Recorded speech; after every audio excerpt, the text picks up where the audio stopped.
Bonjour à toutes et à tous et bienvenue pour cette première causerie organisée par l'ACFAS Acadie, l'antenne régionale en Atlantique de l'Association canadienne-française pour l'avancement des sciences et par le service à la vie étudiante et socioculturelle de l'Université de Moncton. Merci d'être avec nous en direct sur les pages Facebook de l'ACFAS Acadie et du SVES, ainsi que sur Twitch. Je suis Antoine Zboralski, représentant étudiant à l'ACFAS Acadie et doctorant en sciences de la vie, et j'ai aujourd'hui le plaisir de recevoir Alain Deneau, professeur de philosophie à l'Université de Moncton dans la péninsule acadienne au campus de Chipagan et membre du Collège international de philosophie à Paris.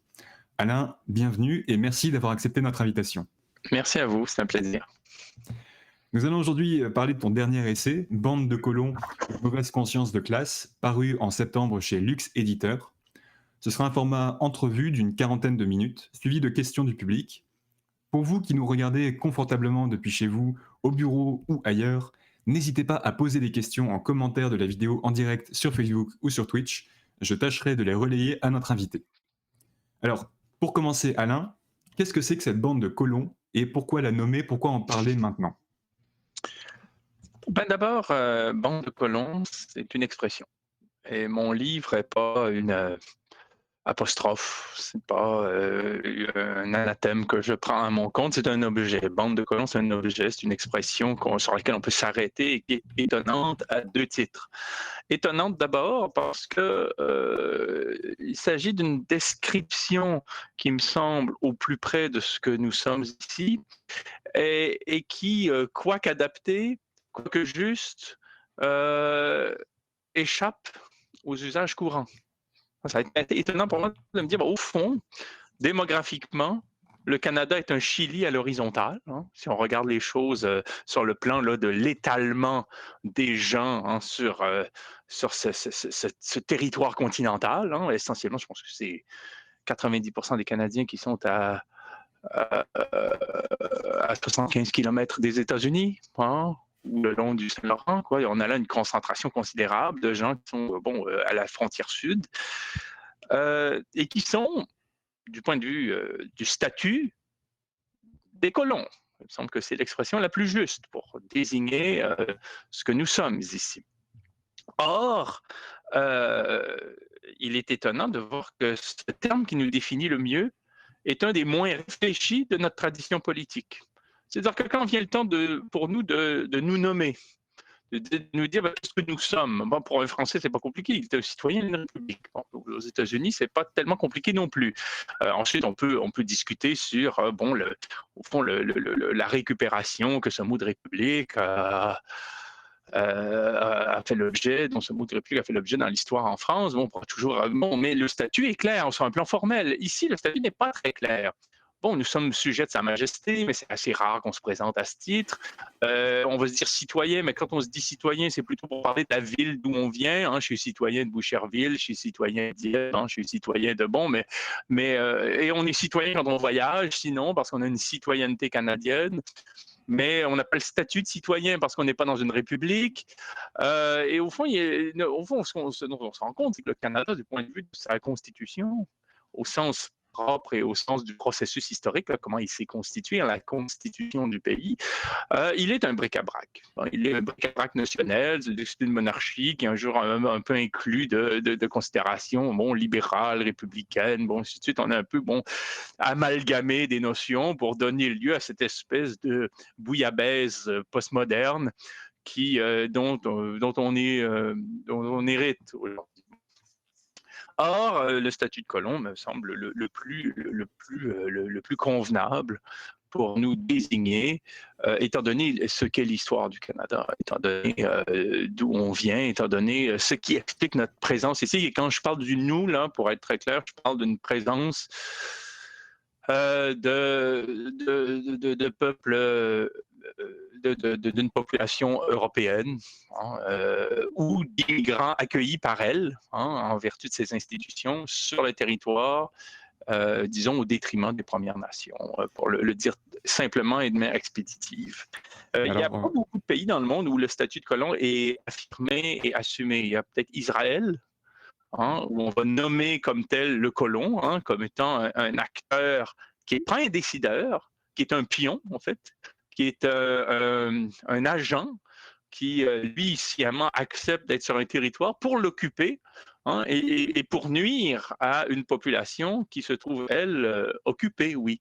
Donc là, il y a un cadre assez exceptionnel où le mot existe, mais ici, on ne l'a pas assumé, et le fait de ne pas l'assumer nous nuit dans la prise de conscience qui est nécessaire pour comprendre d'où on vient, où on va et qui on est. Mais alors où est-ce qu'on va? Pourquoi tu as choisi de justement écrire cet ouvrage, cet essai? Maintenant, pourquoi tu penses que c'est important de parler de la figure du colon aujourd'hui, de la définir et d'asseoir cette figure au Canada? Ben, le maintenant et le pourquoi ont des réponses différentes, là. Le maintenant, c'est parce que j'ai fait des interventions sur cette question-là, c'est à savoir que, bon, en fait, ce que mon propos consiste à dire d'abord et avant tout, c'est que lorsqu'on parle ici de qui nous sommes, du point de vue des statuts, hein, sociaux, historiques, politiques, on a beaucoup de difficulté à se débrouiller dans les termes. Très souvent, dans un premier temps, de manière assez spontanée, tout le monde va se dire membre d'une vaste classe moyenne, mais c'est un concept absolument flou parce que tout le monde étant de la classe moyenne, il n'y a plus de classe. Hein, on va dire de quelqu'un qui gagne 150 000 $ par année, qui fait partie de la haute classe moyenne, de quelqu'un qui tire le diable par la queue et qui a 2 emplois à temps partiel, mal rémunérés, qui est de la base. J'avais même vu un sondage à un moment donné ou une sorte d'enquête faite dans un journal que je nommerai pas par charité et qui avait dit de quelle classe moyenne êtes-vous? Donc, comme quoi la confusion est totale, quoi. Bon, il y a que la classe moyenne. Bon, dans l'optique, hein, c'est très, très rare que dans la presse, dans le débat public, de la conscience publique, on parlera en termes de classe, sinon en nommant les prolétaires, en nommant les oligarques et en situant quelque part la classe moyenne. On essaie d'en faire un concept tellement englobant qu'il ne signifie plus rien. Bon, ça, c'est un premier problème. L'autre problème, c'est que lorsqu'on est critique, lorsqu'on se dit ça n'a pas de sens, cette notion-là, elle n'est pas heuristique, elle n'est pas opérationnelle, on a tendance spontanément, lorsqu'on a fait un peu de sociologie, de pensée politique, de se référer à une nomenclature des classes sociales qui relève, hein, de la tradition européenne. Bon, on va revenir avec les bons vieux concepts, donc peut-être marxiens, là, de la bourgeoisie, hein, du prolétariat, puis entre les deux, on va essayer de désigner des catégories intermédiaires comme les boutiquiers, quelques propriétaires fonciers qui ne sont pas nécessairement des grands capitalistes. Bon, on va ensuite penser les employés, une certaine paysannerie. Bon, on va essayer de trouver un décalage, une sorte de déclinaison.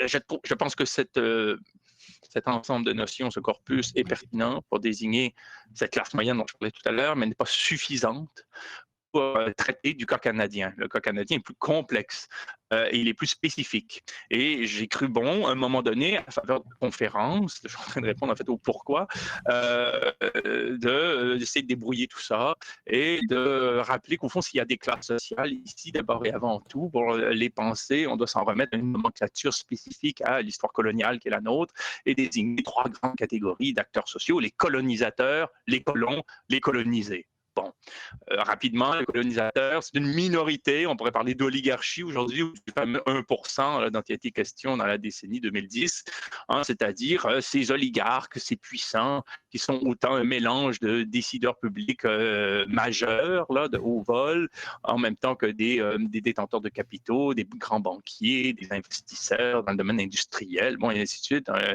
qui sont à même de façonner la colonie, hein, de la déterminer, hein, d'en voter les lois, d'en décider les destinées. Bon, on a une première catégorie de gens qui sont les très, très puissants. Puis dans l'histoire ici, c'est les Molson, McGill, Van Horn, c'est plus près de nous, les Irving, les Desmarais, les Monk, ces gens puissants qui ont un pouvoir sur l'orientation de la colonie et sur sa direction et sur ses modalités opérationnelles. Bon. L'autre bout du spectre, il y a les colonisés, qui sont des gens subissant, j'aurais envie de dire, par moment, un génocide lent, c'est-à-dire, quand on parle de mort lente, là, c'est-à-dire dans l'histoire, une marginalisation mortifère dans des réserves. Et les historiens nous rappellent à quel point cet enfermement dans des réserves a pu être effectivement mortel, littéralement, pour des peuples entiers. Bon, et donc, il y a eu ce processus-là de colonisation qui a consisté sur un mode racial. Et c'était même à partir de 1763, c'était même dans une directive royale de l'autorité britannique conquérante là, que de distinguer sur un plan racial les Européens des Premières Nations. Là. Les populations qu'on a, les peuples qu'on a désignés comme étant les Premières Nations par après. Et entre les deux, ben, y a les colons. Et c'est cette fameuse classe moyenne dont on parle aujourd'hui avec beaucoup d'euphémisme. Et les colons, ben, ils ne sont pas homogènes, on veut dire, mais ils ne sont pas non plus absolument distincts. Et c'est là où on est obligé de faire une halte sur ce qu'a légué en termes discursifs le mouvement indépendantiste québécois, pour ramener les Canadiens français au statut du colon et non pas au statut du colonisé comme on a voulu les présenter dans les années 1960, mais quand même leur conférer une spécificité dans l'histoire parce que ce ne sont pas tout à fait des colons comme l'ont été, disons, les colons britanniques, bien qu'il y ait beaucoup d'éléments de ressemblance. Bon, c'est là où il faut faire preuve tout simplement de nuance, quoi, et de montrer que effectivement, le pêcheur gaspésien, le pêcheur acadien, le travailleur dans la sidérurgie à Hamilton, le travailleur dans une manufacture de biscuits à Montréal, ont eu des destinées différentes, mais néanmoins ont, sur un mode générique, une même attribution, c'est qu'ils travaillent dans la colonisation, dans le processus colonial qui résume l'histoire du Canada, non pas comme des sœurs, non pas comme strictes victimes, mais comme les petites mains de l'engagement colonial, du processus colonial, comme les subalternes de l'activité coloniale, donc comme les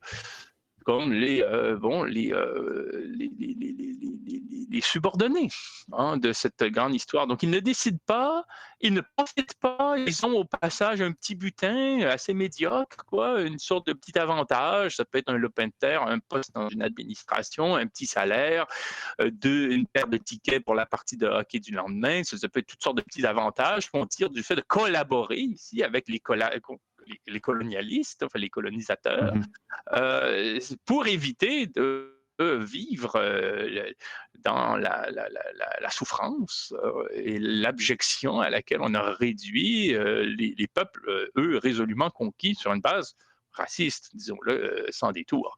Bon, et donc après, il y a des colons qui sont prolétarisés, qui sont complètement réduits à une force de travail disponible à merci par des puissants. Il y en a d'autres qui s'en tirent un peu mieux et qui gravissent certains échelons pour se hisser dans une fameuse classe moyenne un petit peu plus aisée. Mais il reste que ce ne sont pas des gens qui décident. Ce sont des gens qui sont aux abois pour des emplois, ou des abois pour des investissements, qui courbent les chines devant les plus puissants, qui tiennent le discours des puissants pour les conforter, les satisfaire, mais qui ne sont pas des décideurs. Et les processus électoraux sont favorisés en rien une transformation profonde de ce régime, d'autant plus que ce régime pourra être transformé le jour où on admettra en ce que l'on a fait, qui on a été, et qui nous ne voulons plus être aussi, si oui. par là. Donc c'est ça, derrière ton essai, il y a quand même l'idée de l'émancipation des colons, leur propre émancipation de ce statut finalement. Est-ce que tu penses que c'est atteignable ? Est-ce que justement il n'y aurait pas une alliance à faire avec, je ne sais pas si l'alliance est un bon terme, mais avec les Premières Nations, que tu appelles les peuples d'origine, pour qu'on puisse se sortir de ce statut justement de serviteur de l'entreprise coloniale ?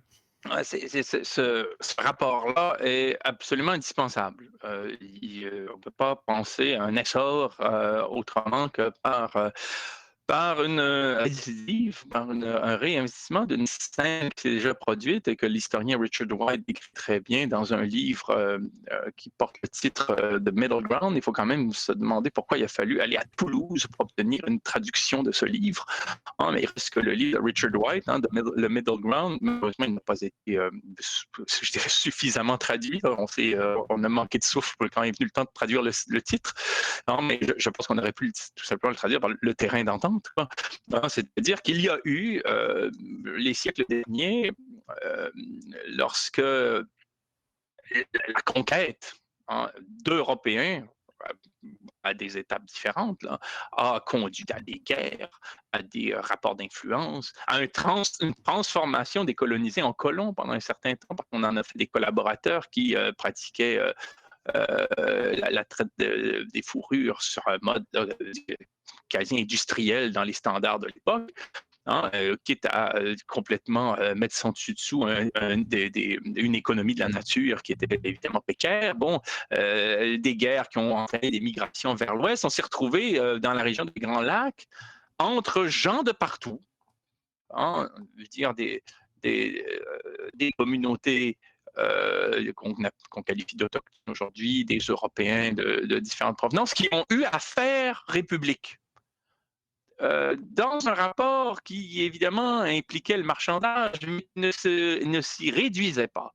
Où là, on a dû établir des règles, une diplomatie, des modalités de règlement des différends, une culture commune. Et là, il y a eu l'éclipse, hein, d'un essor républicain qui n'avait rien d'une pratique purement coloniale où des puissants arrivent des intérêts marchands pour spolier un peuple, hein, de ses éléments en faisant au fond des rouages bien utiles pendant un temps, quitte ensuite à les complètement les abandonner, à les enfermer dans des réserves. Plutôt que de strictement avoir ce rapport-là au monde, il y a eu un exemple, hein, d'un essor possible.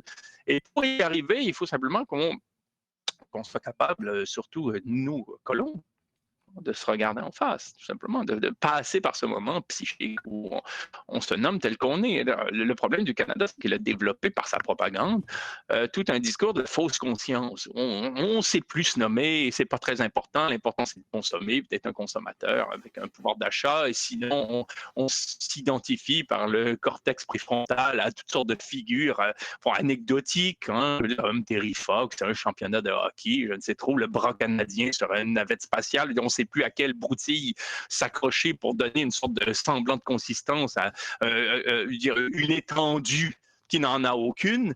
Hein? Donc, donc, plutôt que de s'accrocher comme ça à des vétilles, l'heure serait venue plutôt de se dire qu'est-ce qu'on a fait ici? On a été des colons, on a été des petites mains d'entreprises de spoliation, de destruction, d'accaparement pour des marchés étrangers. C'est ça une colonie. Les commanditaires étaient largement des étrangers ou des oligarques qui trônaient ici, mais hors sol. Hein, la preuve, c'est qu'on a un rapport à notre nature qui est totalement étrangère, hein, à un lien organique. Hein. C'est comme si nous vivions encore, bien que là nous soyons d'ici après des siècles, nous vivons encore comme des étrangers à notre sol, comme s'il n'existait que pour être exploité et surexploité. Hein, c'est quand même une forme d'aliénation formidable. Pour en sortir, il faudra en passer par une prise de conscience qui supposera peut-être qu'on ait mauvaise conscience. Le problème, c'est toute l'idée de l'équivoque de mon titre, hein, de mon sous-titre, hein, une mauvaise conscience de classe.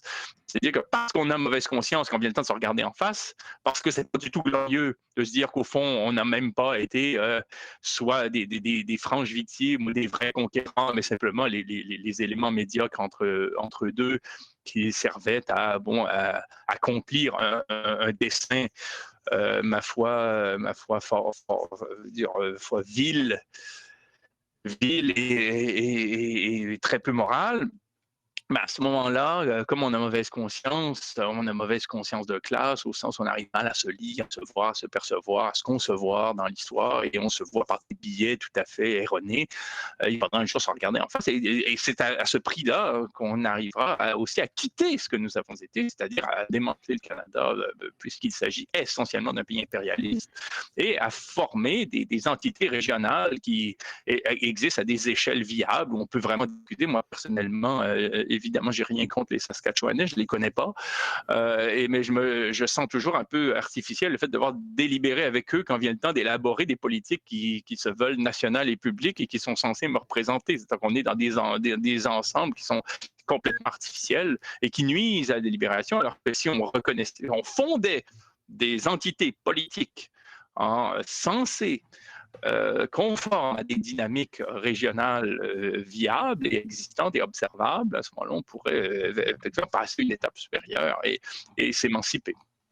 Ça fait écho beaucoup. Quand j'ai lu ton livre et que je suis arrivé à cette partie sur démanteler le Canada, où tu parles justement de ça, de reformer des collectivités autour des territoires, ça m'a beaucoup fait penser au concept de biorégion. Je ne sais pas si tu connais un peu ce concept-là.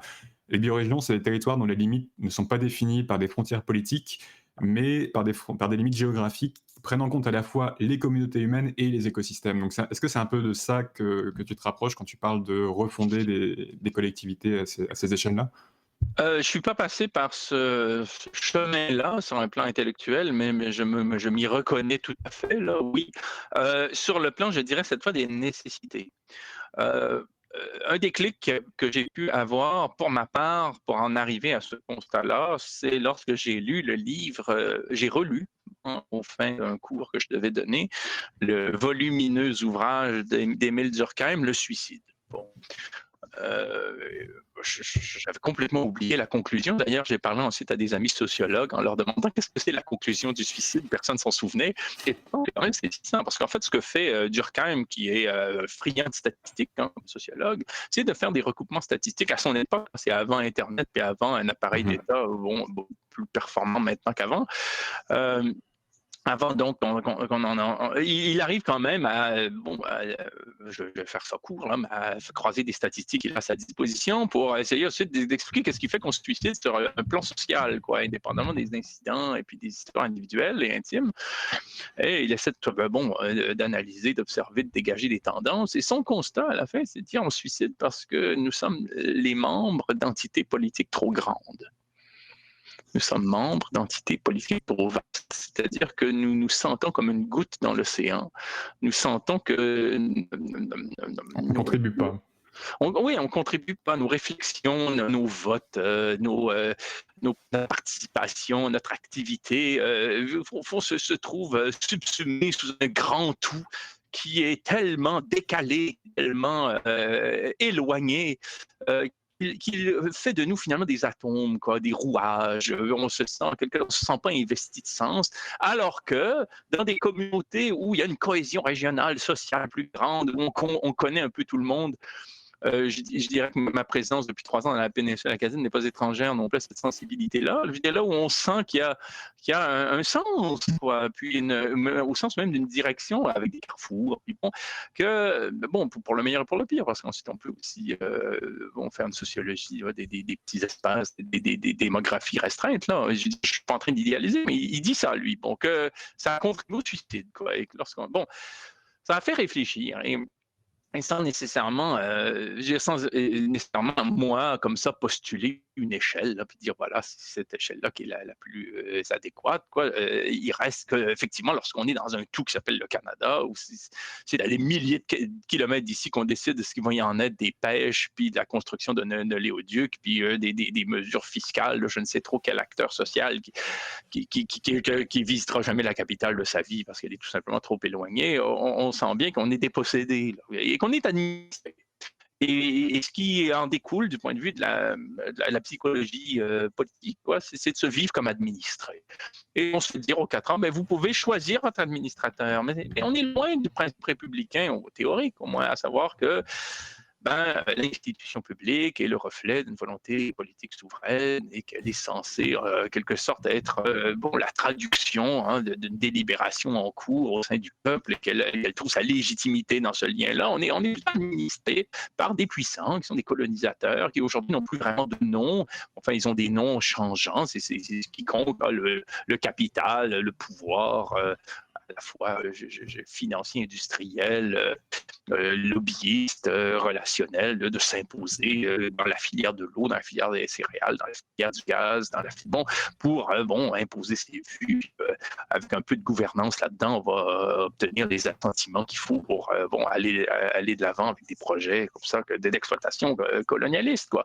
Donc ça, il y a cette idée qu'on est subordonné à eux, mais qu'il n'y a aucun processus, aucune même philosophie politique à l'œuvre pour nous rappeler hein, que la légitimité de tout corps politique, de toute institution politique, de toute instance politique, c'est bon, la reconnaissance de ceux qui lui sont soumis si on reste démocrate. Quoi. Bon, il n'y a pas beaucoup de démocrates ici. Et ça me fait penser justement à ce que tu dis, c'est dans ton livre tu cites John MacDonald qui disait, je cite, « Nous devrions avoir un gouvernement fort et stable sous lequel nos libertés constitutionnelles seraient assurées, contrairement à une démocratie, et qui serait à même de protéger la minorité grâce à un gouvernement central puissant. Nous devons protéger les intérêts des minorités et les riches sont toujours moins nombreux que les pauvres. » Et donc ça, c'était très frappant. Ça m'a beaucoup fait penser aussi à l'abbé Sieyès en France qui disait que la France ne saurait être une démocratie, mais c'est un peu en parallèle. Donc c'est On vraiment pourrait ça. aussi, en ce sens-là, relever une autre citation que je me suis permis d'inscrire dans le livre, qui est de Kenneth Irving, qui dit le Nouveau-Brunswick ne peut pas être à la fois démocratique et industriel. Il faut choisir et il est trop petit pour être politique. Oui, Donc, il n'est qu'industriel. Oh, je coupe l'herbe sous le pied. non, c'est bon. De toute façon, j'allais pas ne pas mentionner la famille Irving. Tu en fais d'ailleurs toute une partie dans ton livre, donc allons-y, allons-y. Donc oui, la famille Irving qui détient un monopole, je dirais même, c'est même pas un monopole d'État, c'est un État monopole. Est-ce que tu peux élaborer là-dessus, sur justement comment ce colonisateur a réussi à garder une emprise aussi forte dans notre province? Ben, je dirais ici, déjà, je m'arrête sur le mot province parce qu'il me passe à travers la gorge. On sait que province, étymologiquement, ça veut dire pour les vaincus. Hein. Donc, quand on parlait de statut tout à l'heure, là, imaginez l'impact que peut avoir sur des esprits, même si on n'est pas tous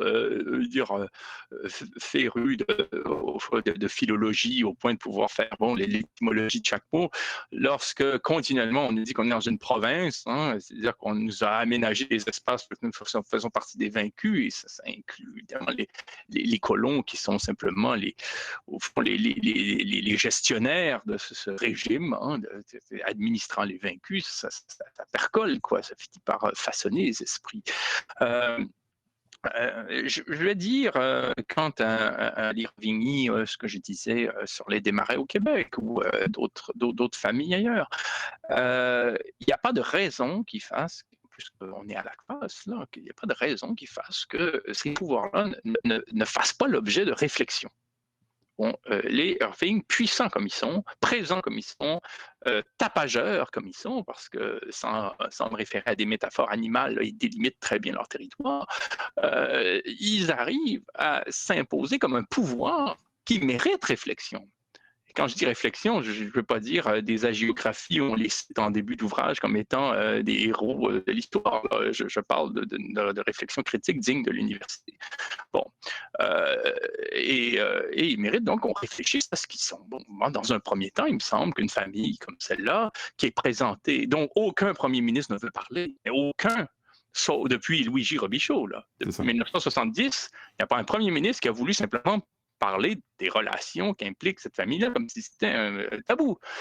Une famille dont Michel Cormier, qui n'est pas, je veux dire, qui est pas un militant incendiaire de l'extrême gauche, là, mais qui a été directeur d'information Radio-Canada et qui, par ailleurs, a écrit un livre, une biographie de Louis Robichaud, écrit à plusieurs reprises dans son ouvrage que on ne peut pas former de gouvernement au Nouveau-Brunswick et adopter des politiques publiques conséquentes, là, la gestion des égouts, je ne sais trop quelle affaire courante, hein, sans l'aval de la famille. Ça, c'est un journaliste qui l'a dit d'une manière assez banale, puis on a la même chose chez d'autres observateurs, là, ou journalistes, ou enquêteurs. Hein. J'en cite une ribambelle dans mon travail, hein, notamment Diane Francis, qui est pourtant quelqu'un qui signe des apologies, hein, de la classe financière canadienne et qui arrive ici et qui n'en revient pas de voir l'opacité du régime, la domination d'une famille sur tout un ensemble. C'est quand même assez impressionnant. Donc, si on s'arrête sur ce phénomène social-là, j'en dirais d'abord une chose, c'est que le modèle d'affaires d'Irving est tout à fait singulier à notre époque. Il consiste en une approche contraire et même inverse à celle des multinationales. C'est comme si on inversait un gant. La multinationale, qu'est-ce qu'elle fait? Elle se spécialise dans un domaine très précis. Hein, où elle a des filiales qui, elles, sont spécialisées dans des domaines très précis. Hein, ça peut être le divertissement de masse, les céréales, je sais pas, les grains génétiquement modifiés. Ça peut être, bon, on le sait, quoi, dire le commerce du chocolat. Bon, c'est des filières comme ça très précises. On essaie de saturer, quadriller la planète, hein, avec son produit par des tactiques d'influence qui relèvent vraiment de souveraineté privée. Là. On est dans une sorte de bras de fer ou de complaisance aussi à l'avantage des instances privées là, dans un rapport dialectique entre État et souveraineté privée. Les Irving, là, qui constituent une sorte d'entité bon, difficile à comprendre là, dans son fonctionnement disons, précis, parce que bon, tout est assez opaque. Ce sont des entités agglomérées qui ne sont pas cotées en bourse, donc, par rapport auxquelles on a Mhm. très peu d'informations. Fonctionnent à l'inverse, c'est-à-dire qu'elles ont élargi au maximum leur champ d'opération, les filières d'activité dans lesquelles elles sont présentes, dans un territoire restreint. C'est-à-dire qu'on a pris, pas seulement le Nouveau-Brunswick, mais on pourrait dire la région atlantique qui inclut l'Est du Québec, le Maine, en disons plus les 4 provinces maritimes. Bon. Et donc, on a là une famille qui a une force de frappe qui se révèle par mille et un indices qu'on pourrait commencer à corriger pour comprendre quel est ce pouvoir, lui donner un nom, l'analyser, simplement être capable aussi de s'outiller par rapport à lui, tout simplement parce qu'il constitue un objet de pensée digne de ce nom pour des universitaires. Bon, d'abord, ça me paraît très clair. Ce qui est intéressant aussi, c'est de voir bon, la communication de la famille. C'est-à-dire que quand ça fait 50 ans, 60 ans, 70 ans qu'on fait peur à tout le monde, qu'on obtient au fond finalement une sorte de silence tacite, un silence, une sorte de complicité tacite de la part de beaucoup de gens. On n'est plus habitué à la critique. Et tout d'un coup, quand la critique surgit, on ne sait plus y réagir. On a une famille qui ne sait pas réagir à la critique et qui, très souvent, tout d'un coup, ben, le fait spontanément, impulsivement, et envoie des lettres, et, bon, et puis se révèle encore plus. Je pense par exemple au député vert Kevin Arsenault qui a reçu une lettre d'Irving disant oui, on est allé aux Bermudes dans les années 70, tout est dit, tout est admis. Il y a comme une admission formidable. Là. Oui, on a contourné le fisc du Nouveau-Brunswick et du Canada. En gros, la loi, nous, quand on veut s'en jouer, on s'en joue. Quand on veut la contourner, on a le pouvoir de la contourner. On l'assume absolument. Pourquoi? Parce que si on n'avait pas fait ça, il aurait pratiquement fallu faire déclarer faillite et faire perdre des emplois aux pauvres néo-brunswickers qu'on aime tellement parce qu'on aurait été on aurait croulé tous les impôts. Alors ça, c'est la rhétorique qui est dite, mais c'est formidable de dire ça. Une fois qu'on a dit ça, on peut plus se plaindre qu'on se fait critiquer parce qu'on contourne des droits, ma foi quand même favorable au capital au Canada. Je veux dire, à ce que je sache, le Canada, c'est pas Cuba. Quoi. Mais voilà, il y a bon, ces aveux qui sont faits de temps à autre et qui peuvent favoriser au fond la recherche pour penser un pouvoir qui est de nature particulière parce que c'est un pouvoir qui est pas tout à fait seigneur. On est obligé d'utiliser des métaphores. Hein. J'y ai pas manqué moi-même. Puis les métaphores, ben, elles nous jouent des tours parce qu'évidemment, elles ne sont pas adéquates. C'est pas un concept. C'est encore une métaphore, c'est qu'on essaie d'approcher quelque chose qui n'a pas de nom. La métaphore produit de la sémantique là où il y en manque. Bon, donc on s'approche, on tâtonne, mais bon, c'est pas vraiment un pouvoir féodal, c'est pas vraiment un pouvoir colonial à l'ancienne, dans le sens où c'est pas une société à charte qui est mandatée par Londres pour bon, s'occuper d'une activité monopolistique, c'est pas une multinationale traditionnelle non plus, c'est bon, c'est un phénomène, c'est une bébête assez bizarre là, que cette famille, là. C'est un objet qui nous échappe hein, du point de vue notionnel, et c'est pour ça que c'est très important pour deux raisons de l'étudier. D'abord, parce que c'est un pouvoir important qui serait intéressant de comprendre, ne serait-ce que aux fins de la connaissance, mais aussi parce que l'université constitue un service public. Ce sont plus que jamais, puisque cette famille paie très peu d'impôts, elle est très puissante, très présente, ce sont plus que jamais les contribuables qui financent les universités. J'entends les petits contribuables, les particuliers, vous et moi qui travaillons. Et du coup, il serait bon, tout à fait justifié qu'on considère que l'activité de recherche vise à outiller, à informer le commun des affaires du monde, y compris celle-là. Mais les universités ne sont pas forcément non plus libres de pouvoir enquêter sur ces... En tout cas, de pouvoir travailler sur ces sujets-là. J'aime beaucoup la devise du canard enchaîné en France qui dit « La liberté ne s'use que si on ne s'en sert pas ». C'est vrai. Donc, oui, mais non, ce que je voulais dire par là, c'était que beaucoup Irving finance, la famille Irving finance l'université, fait des dons qui sont, comme cette année à l'université de Moncton, qui sont célébrés euh, pour leur générosité. Ça donne des freins aux chercheurs qui veulent éventuellement, chercheuses et chercheurs qui veulent éventuellement s'intéresser à ce pouvoir, comme tu dis. Donc, est-ce qu'il y aurait des pistes d'amélioration, en tout cas, pour aider ces chercheurs à faire ce travail-là? Mais elles sont logiques, d'abord et avant tout, là. C'est-à-dire que, c'est simplement pour comprendre ce phénomène, disons, fiscal, là. C'est-à-dire que les paradis fiscaux dont l'usage, le recours a été légalisé au Canada d'une manière vraiment étrange, puisqu'on a des lois qui contreviennent à l'esprit de la loi fiscale, hein. Mais ce sont des lois, disons, heuristiques applicables, hein, opérationnelles, qui contredisent le principe fiscal lui-même, là, à savoir qu'on notre régime fiscal fonctionne ainsi, hein. C'est comme si on avait un poste à péage sur une autoroute avec une voie de contournement pour les voitures de luxe. C'est comme ça que fonctionne le système fiscal. Plus on est riche, plus on est dans de grandes entités, plus il est facile ici, plus on a d'opérations internationales, plus il est facile de faire transiter des fonds par la Barbade, hein, surtout, hein, pour éviter de payer son dû. Bon, et ensuite, on dit aux gens, on ose dire aux gens, parce que ceux qui le disent, ce sont souvent des politiques de carrière qui sont proches de l'oligarchie ou en font partie.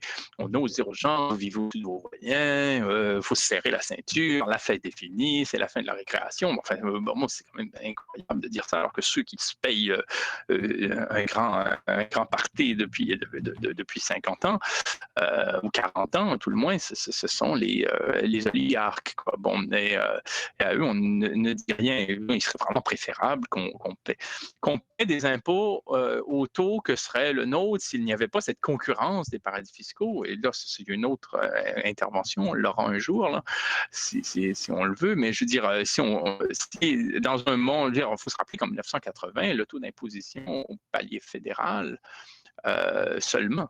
Le palier fédéral était de 38% pour les grandes entreprises.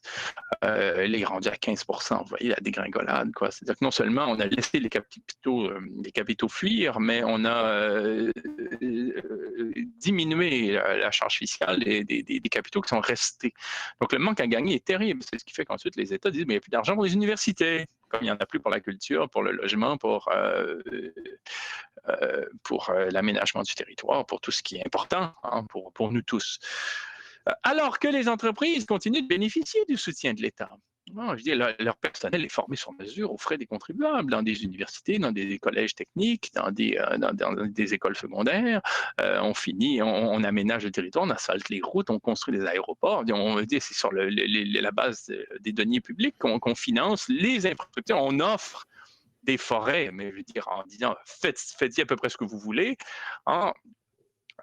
Donc, on subventionne la création d'emplois, la recherche de pointe. Je veux dire, c'est incroyable tout ce dont bénéficient les entreprises. Et en retour, elles développent toute une propagande consistant à l'État est trop lourd, est trop gourmand, les fonctionnaires sont incompétents, vive le privé, évitons de payer l'impôt, c'est du vol. Bon, il y a une mauvaise foi athlétique là, qui est à l'œuvre de leur part.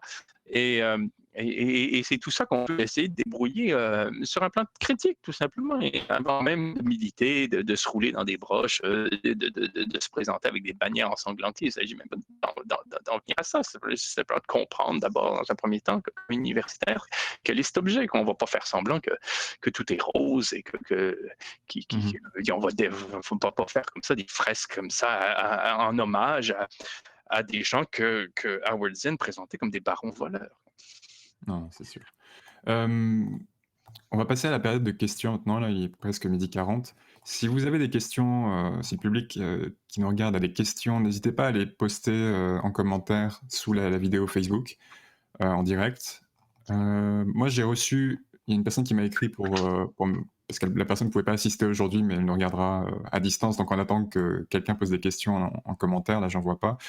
Je vais poser les questions que j'ai reçues. Alors,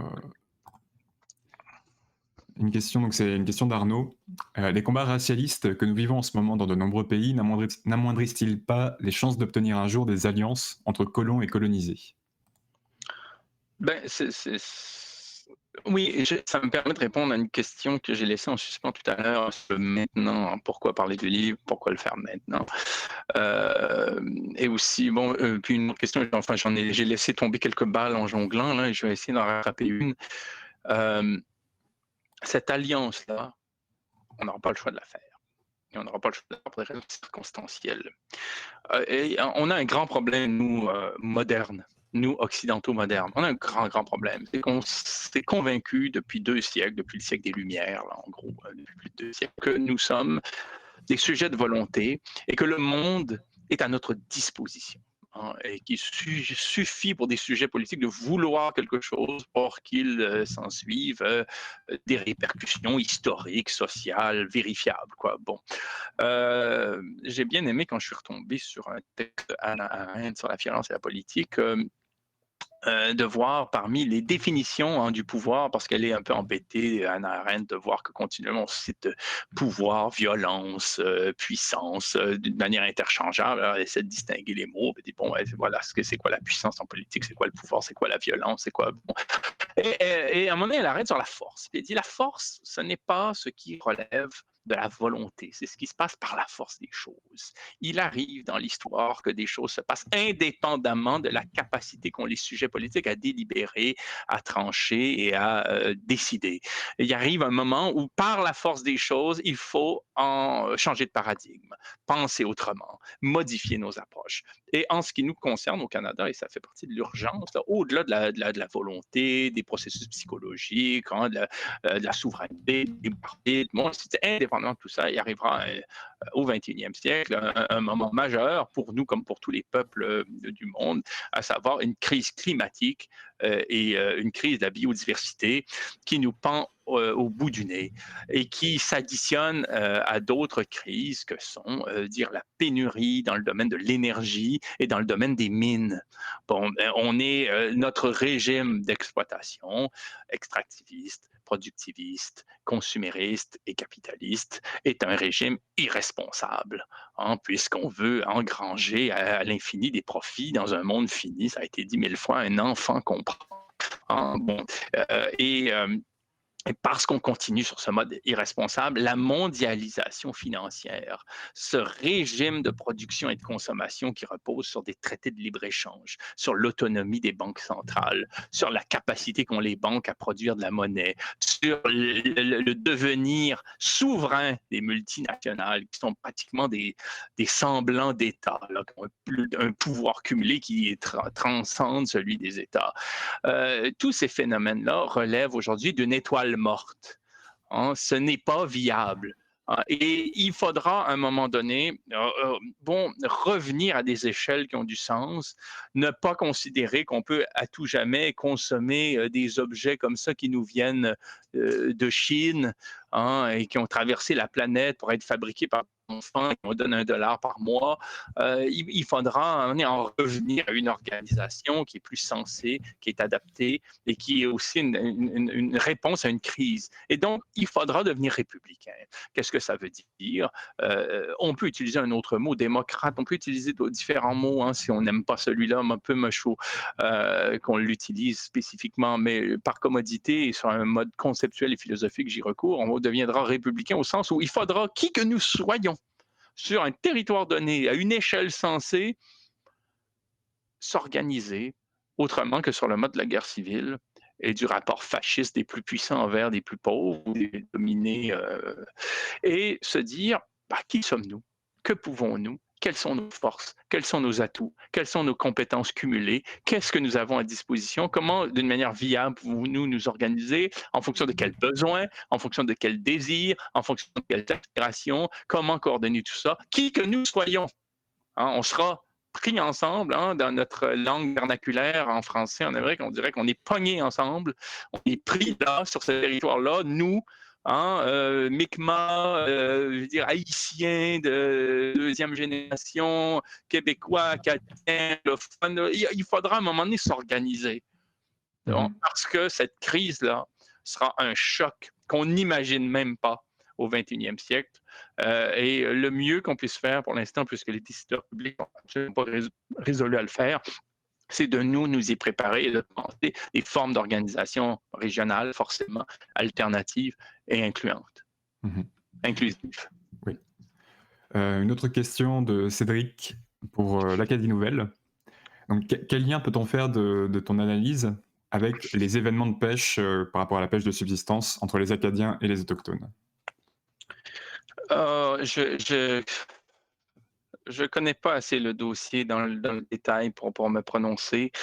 Euh, euh, Ce que je peux dire, c'est que dans l'optique qui se profile, hein, euh, l'économie ne consistera plus simplement à se présenter envers un fournisseur inscrit dans la mondialisation industrielle et commerciale, là, en lui promettant euh, en masse la ressource naturelle, de la matière première. Genre, tu veux du poisson, tu veux de la canneberge, tu veux du bleuet, tu veux du crabe, ben moi, je vais te fournir en masse pour que tu puisses distribuer ça à tes clients à New York, au Japon, je ne sais trop où, à Los Angeles, à Toronto. Et moi, je me présente comme un vendeur de gros pour que tu me donnes des devises, hein, de la liquidité que je vais pouvoir, moi, concentrer en masse et un petit peu éparpiller au profit de ceux qui sont salariés, là, qui sont mes colons, quoi. Nous, ensuite, avec cet argent-là, aller au Tim Hortons et au Walmart. Ce n'est pas de l'économie régionale, ça. C'est une intégration à une économie mondialisée qui nous soumet absolument et dans laquelle on est sûr de perdre. La question, ce sera plutôt de se dire, pêcher a quel sens pour nous là où nous sommes? Bon, éventuellement, il pourrait y avoir un peu d'excédent. On pourra aussi faire un commerce transfrontalier. Là, je sais pas, on peut revenir à l'âge de pierre. Mais il y aura quand même une halte, hein, et un effondrement de ces logiques-là. Et à ce moment-là, un conflit comme celui-là n'aura plus lieu d'être comme il a lieu maintenant, parce qu'il n'aura plus lieu dans les mêmes termes. On va se demander comment nous, ensemble, parce qu'il n'y aura plus de eux et nous, une différence de statut, comment nous, une entité politique commune, parce que là, c'est le problème, c'est qu'on a scindé les gens en catégories. Comment nous, on considère la pêche pour nous, tandis que d'autres ailleurs auront d'autres forces et se soucieront surtout d'une souveraineté alimentaire avant de penser en termes d'excédent. Et le plus fou maintenant, c'est que le capitalisme mondialisé nous a amené à penser d'abord en termes d'excédent pour ensuite penser en termes de souveraineté alimentaire. Comment produire de l'excédent pour ensuite avoir les devises qu'il faut pour satisfaire nos besoins premiers. C'est fonctionner à l'envers et on remettra les gens sur leurs pieds. Il y a un excellent d'ailleurs, une petite parenthèse, mais il y a un excellent documentaire qui vient de sortir chez Radio-Canada sur l'autonomie alimentaire du Québec, que je recommande chaudement. Une autre question donc, de Brigitte sur donc, que dit Monsieur Deneau quand le Canada est, semble-t-il, pris en exemple sur sa gestion du multiculturel? Peut-être le multiculturalisme, j'imagine. Ben, le multiculturalisme constitue une façon de privatiser l'engagement culturel. C'est-à-dire que oui, ici, je le dis dans mon livre, hein, je veux dire oui, ici, euh, par rapport à d'autres endroits dans le monde, on a beaucoup moins à se soucier de la couleur de sa peau, de son sexe, de son accent.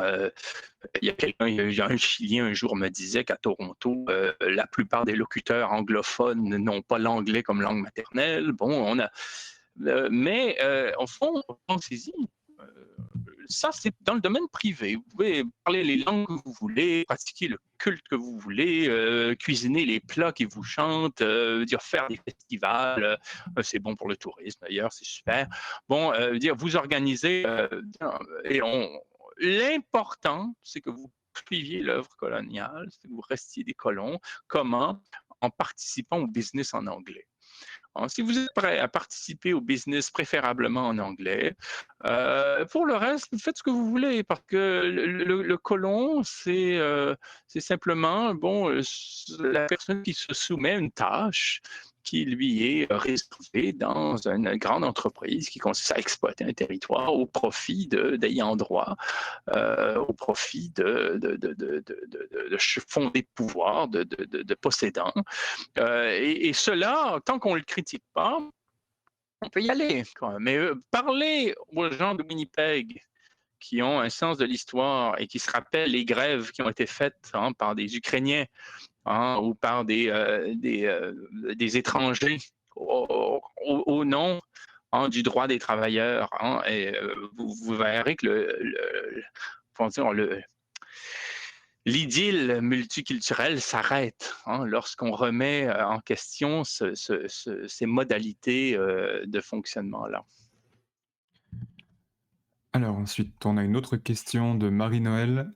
Peut-on faire des parallèles entre l'attitude des Acadiens envers les Autochtones, notamment dans le conflit actuel en Nouvelle-Écosse, et les Québécois avec les Autochtones au Québec, en termes de colonialité? Euh,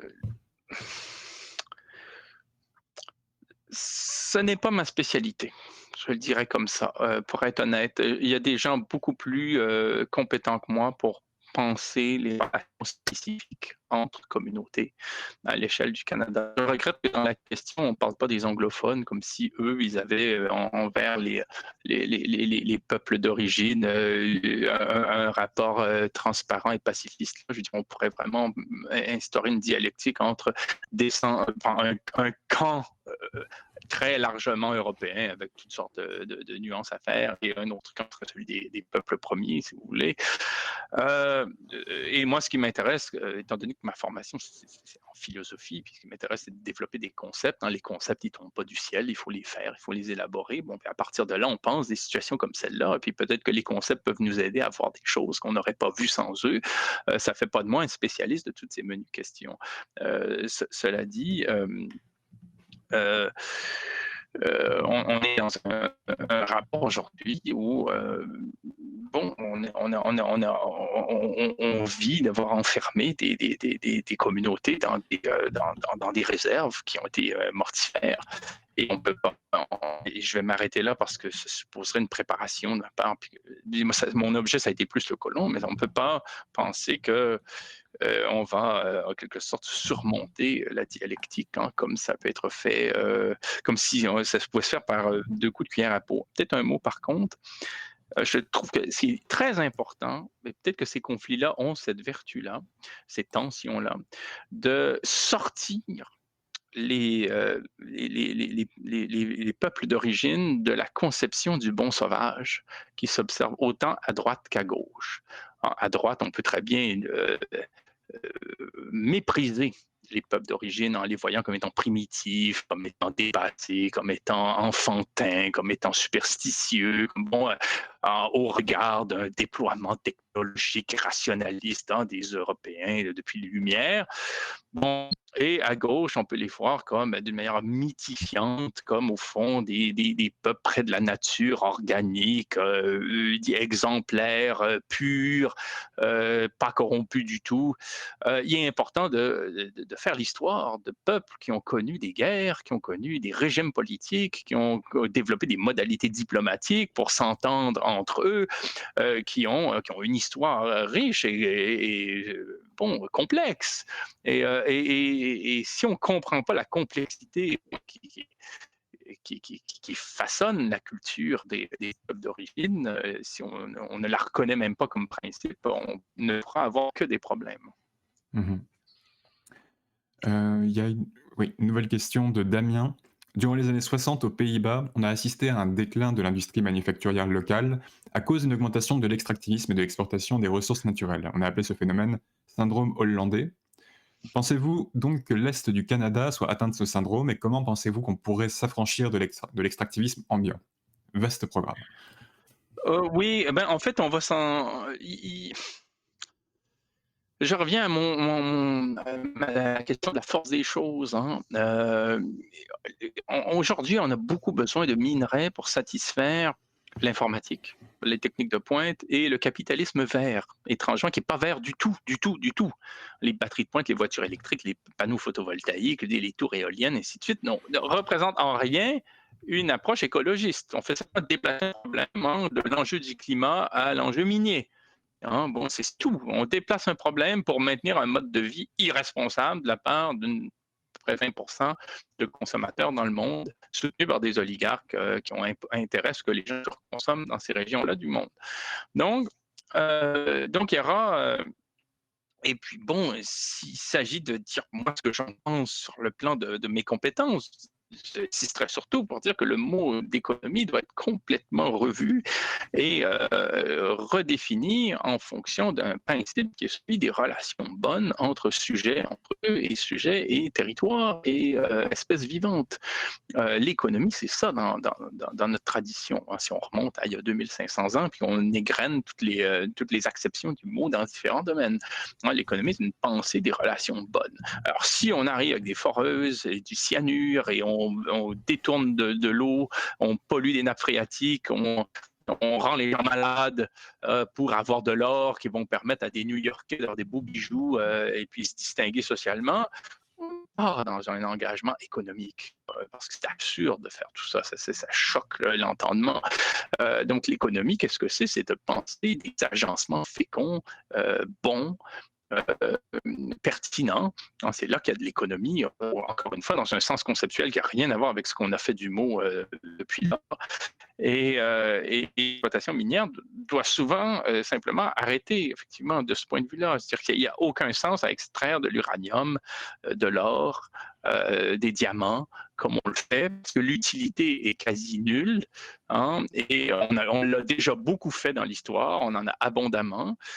Euh, et cela coûte très cher d'un point de vue écologique et social et culturel.